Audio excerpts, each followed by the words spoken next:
Love your enemies. It's so nice, right? Not so fast, okay? It's a little bit more complicated. First of all, in Matthew, reread chapter 5. The enemy is your Jewish brother who is your legal opponent. So that's not exactly like a pagan enemy, like a Roman. So that's a discussion of a dispute between two Jewish brothers. So the correct translation would be an opponent who is your brother.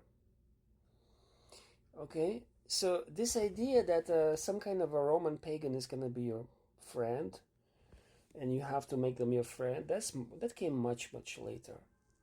And even in the early Christian church, it depended on the community. In the more Jewish community, we see the story, if your brother fails to listen to you and repent when you rebuke them, you treat them like pagans.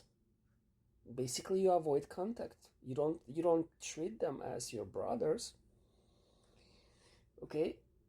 So what about pagans? A pagan is a nobody. There is no, there was no respect given to a pagan. Only in a sense that the gospel would be preached to them and they could repent and become a brother. Okay? So this love of the enemies is just nonsense. It's taken completely out of the historical context. It only becomes more valid in the context of a society that became more Christian.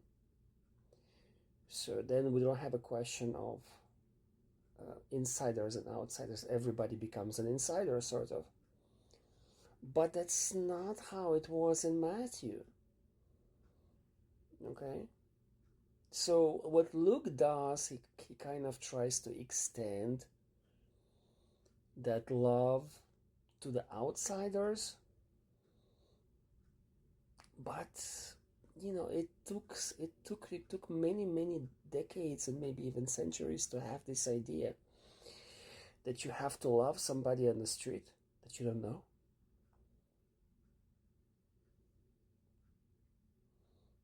Do you see what I'm trying to tell you? It's really much more complicated than you think.